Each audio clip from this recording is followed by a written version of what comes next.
I love these comic books so much, but I'm worried that I'm this close away from becoming a golden age comic book collector.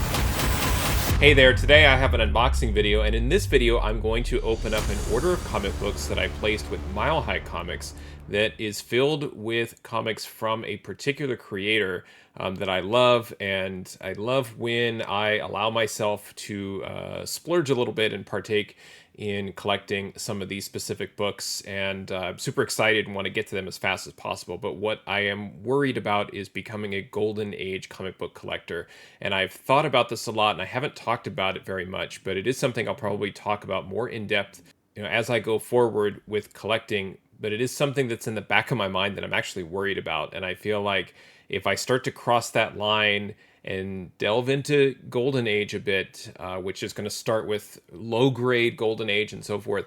And what this order does, these specific comics, is that it allows me to collect a certain style of comic book that is a little bit different from your traditional like Marvel and DC superhero books that really take up the majority of my collection. So I want to get to the unboxing and show you these comics. I'm was one of those where I was going to buy one or two, and then when I started searching, they were all in stock, and I thought, you know what, let me just go ahead and get them all at once and gamble and play that condition lottery with Mile High Comics one more time and see if I'm able to get maybe some of these as 9/8 candidates. There's a few other comics in here that are I would consider to be keys for my collection. But once you start to see the books, I think you'll know what I mean. So I just want you to keep that in mind, because this is where my mindset is with these books. Is I love the creator, one of my all-time favorites. I love collecting these specific comics that I purchased, but also I am worried about Golden Age comics and really want to stay away for as long as possible. And I guess the question I have is Golden Age comic book collecting inevitable for all comic collectors? And I think it's just interesting for me because as I get older, I'm leaning towards older books. So the difference between my age and the age of the comic books, that gap is widening, which again is going to make those comics even more and more expensive and harder to find in high grade. So this is where this specific order, it allows me to maybe play around a little bit in that space. So let me go ahead and open up this order from Mile High Comics so I can show you the comic books that I picked up.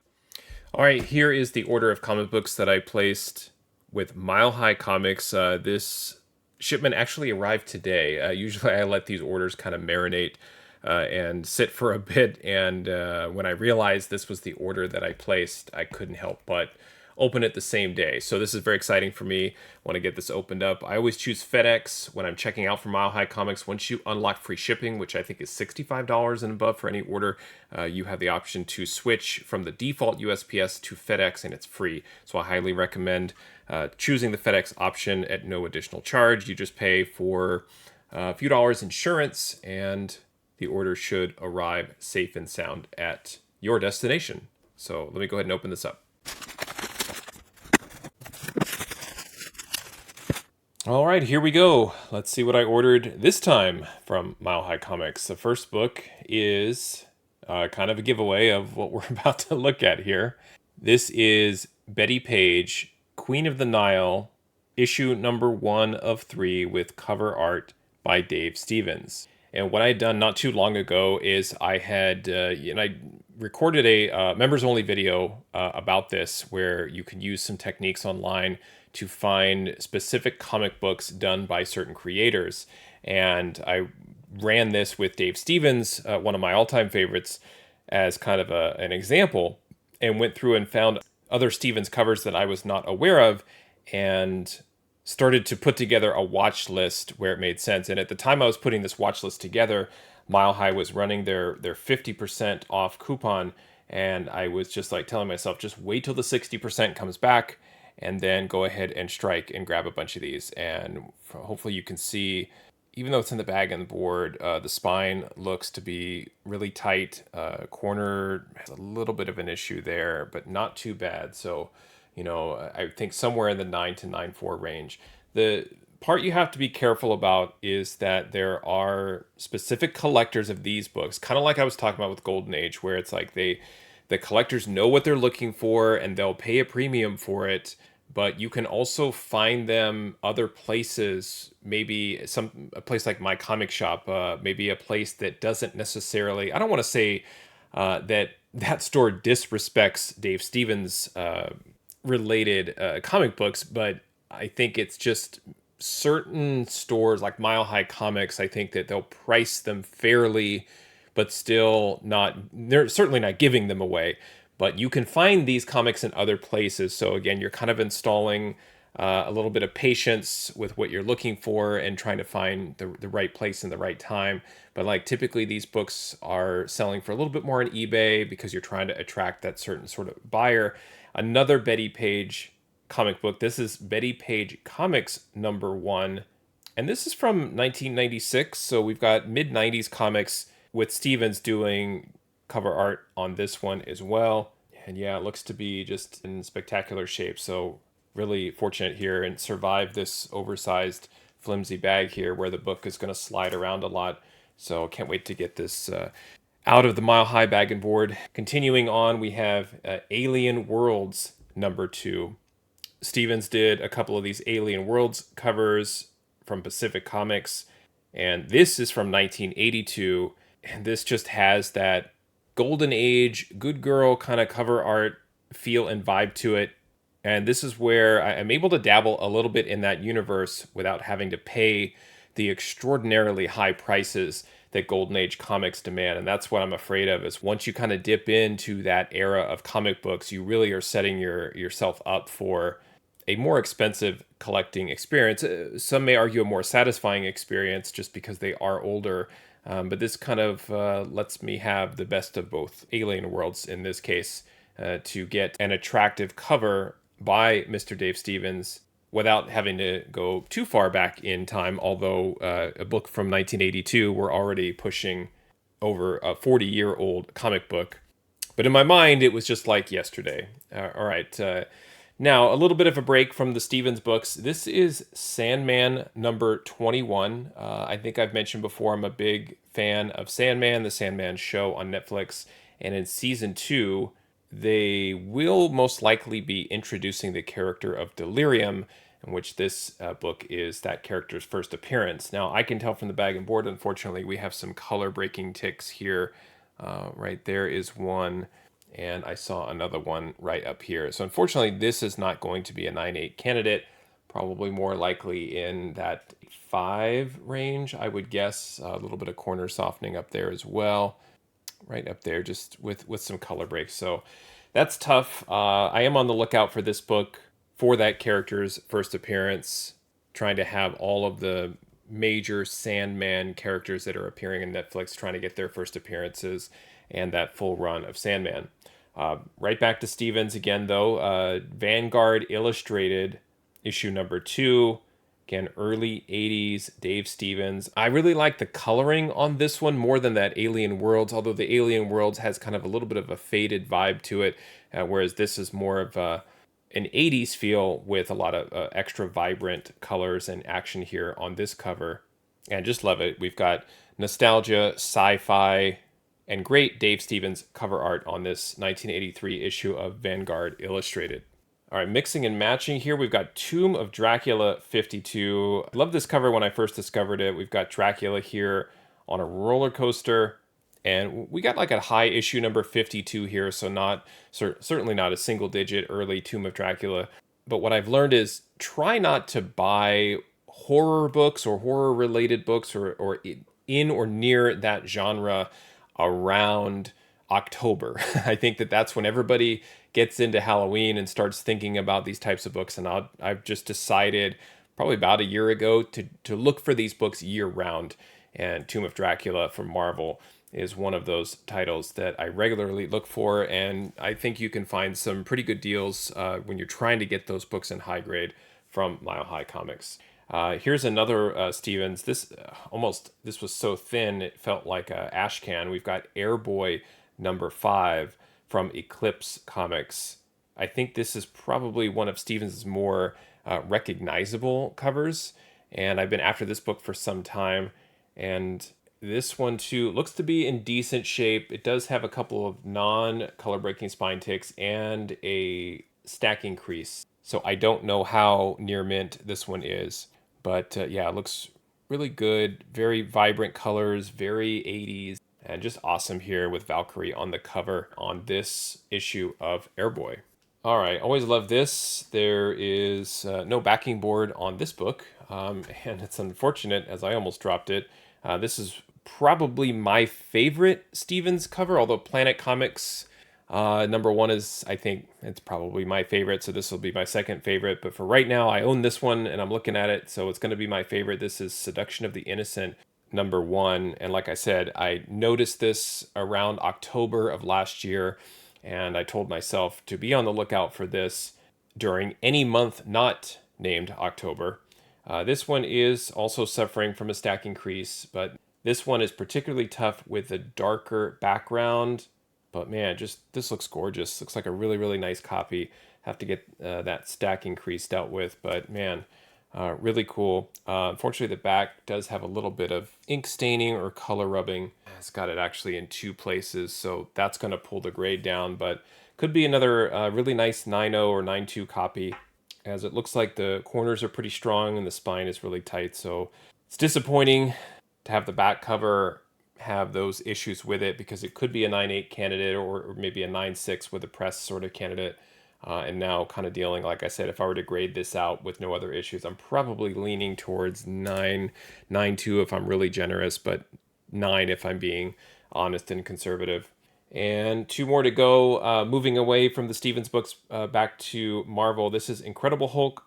Always thought this was a cool cover with Gray Hulk there kind of in the shadows, but this one is interesting to me because we've got interior art by Todd McFarlane on this. So he was starting to pick up work in Incredible Hulk, where he had that really short and famous run of covers as well as interiors, especially with the famous Wolverine cover.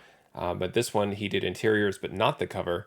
And if you're a McFarlane fan and collector, then this book is important, and wanted to grab this. I thought it was a pretty good deal. It looks to be in decent shape, probably not a 9.8 candidate. Hopeful that maybe they end up being in a higher grade.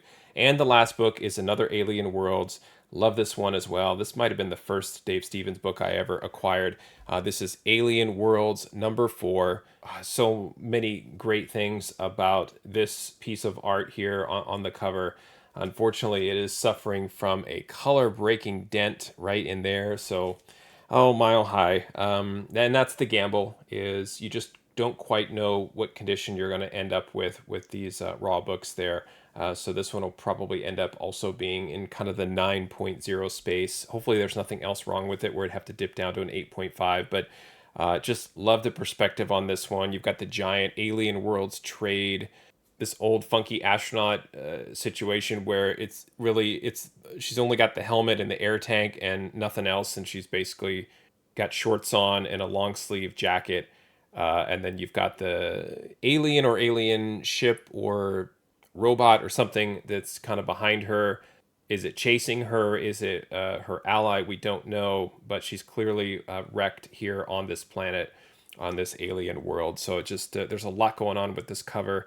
And regardless of condition, I love adding these types of books to my PC. This is a very typical Mile High Comics type order where I'm looking for these sorts of books.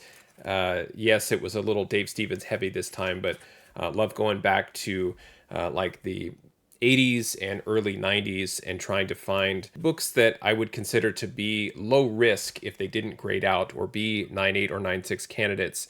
And I think I got a lot of low risk, high reward, collectible, desirable comics, but I want to show you what I did end up paying for these so that you can compare the cost of these books to the fair market value if I were to keep them raw, and the fair market value of the books if I were to send them in for professional grading. So let's take a look at those numbers. Okay, here is that order that I placed with Mile High Comics on August 12th, 2023. Door to door, it took about 12 days, so not too bad. Their turnaround time is pretty quick there. I did leverage the 60% off coupon, so you always want to check the homepage to unlock pretty significant discount on, I would say, overpriced comics to try and bring them down to fair market value if you were purchasing these in high grade. You can see that for this entire order, it was a $285 order, so pretty substantial.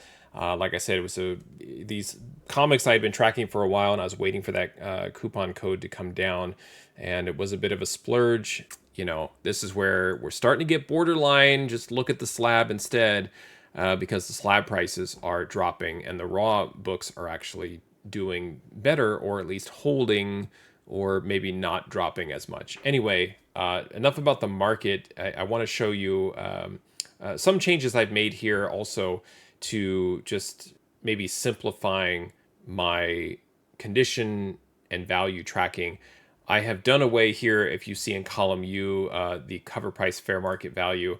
I'm not dealing with partial dollars anymore, so I'm just using whole dollars here to summarize to make things easier and quicker to talk about. So it was a $285 order, and then you can see the list price here from Mile High, which is Mile High, and then the actual price that I paid because of the 60% discount. So that Airboy number 5 is typically listed at $120 as an example, and I only paid $48. Now only, yes, but if I do compare my total cost here in column Z to what I paid in column U, you can see that from a raw value perspective here in column AA, I've actually added $42 of value to my collection, which is not too bad. Unfortunately, only one of those contributions was one of the Dave Stevens books, where I picked up the 3D Seduction of the Innocent number 1 for $34, and it has a fair market value of about $49. Tomb of Dracula at $26 of value added, as it is a $51 book where I spent only $25 to get it. So this typically doesn't happen with Mile High Comics. I've talked about this. I typically don't buy comic books from Mile High thinking that I'm going to keep them raw and then potentially sell them raw someday to add value, like I'm trying to flip them. I just go ahead and assume a loss, because what I'm trying to do is find books that have value when they're graded at 9.4 or above. But in this case, mainly thanks to those two books, Vanguard Illustrated, not too bad, cost 18. Cover price fair market value is 27 on that, so a $9 value add, so not too bad. But some also losses. The Sandman book was a little bit of a reach, a little bit of a chase, and again, just feeling a little bit disappointed in that one too, as I spent $37 and it is holding at only 29 for an $8 loss here. The Hulk also a loss of 7, as is Betty Page Queen of the Nile at a $6 loss. But I've got the other Betty Page book at a $6 gain, as well as the Airboy 5, the most expensive book that I picked up at $49, but has a cover price fair market value at $55. Now, those fair market values are really based on either near mint or the highest fair market value. And if I were to average all of these out and give them a 9.4, which is near mint, I want to see if there's also some value in a CGC 9.4. And sure enough, there is. So if I were to send all of these books blindly to CGC and they got a 9.4, I would stand to add $142 of value to my collection. Only a few books would be a loss. Incredible Hulk 333, Vanguard Illustrated number 2, and Alien Worlds number 4. I'm probably better off at this point just buying a CGC 9.4 outright if that's what I want. And again, this is why I took the chance on Sandman, because even in a 9.4, that has a fair market value of $131 because of that first appearance. Also kind of a sneaky book, Betty Page Queen of the Nile number 1 at a 9.4 at $120. And I'm curious to see what these values will look like once I flip them to 9.8. You can also see that the raw values changed a bit, where now I'm underwater here at a $5 loss. And that's because it's possible that like that Sandman book in a 9.4, $6, probably has a higher value in a lesser grade, which again, that's part of the madness of dealing with cover price. So I just try and keep things consistent and relative, but you can see where the fair market values for raws. It's just kind of take it with a grain of salt. It's supposed to be kind of a guide, a general guideline. But for all of these books, what I want is I want to buy comics that have value, as much value in a 9.8 as possible. Sure to take the chance that one of them could be a 9.8, but also I feel like if it's not, then the 9.8 value will keep the other conditions values from sinking too much. It hopefully will pull it up closer to the 9.8 as the 9.8 continues to rise. And again, that Sandman 21 just kind of popping off here at $549 in a 9.8.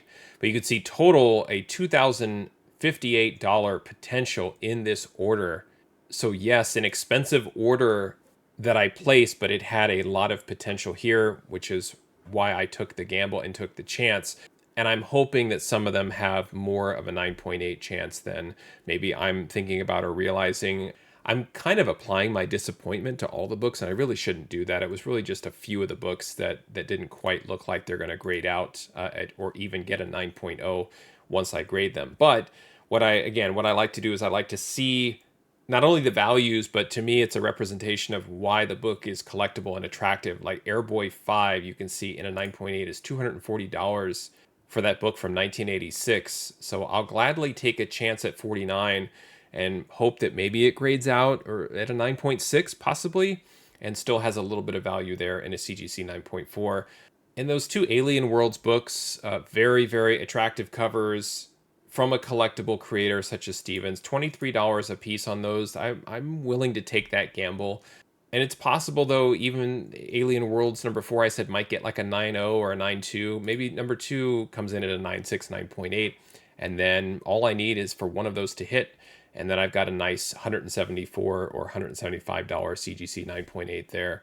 But hopefully you can see why I was targeting these books. 100% certainly I was targeting Dave Stevens cover art, but I'm also always on the hunt for books that I know have value in a 9.8. And it's important, like even if you're looking for, I won't say Golden Age, because I really need to just not think about that.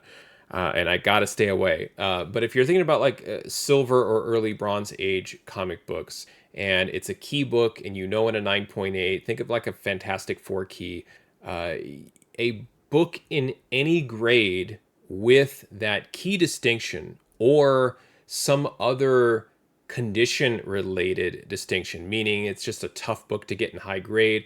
No matter what it is, if there is that high extreme value in a 9.8, it's not like the lesser grades will be worthless. It's not 9.8 or bust. And I think it is that way with moderns or recently released books, where if it's not a 9.8, then it's certainly not worth grading.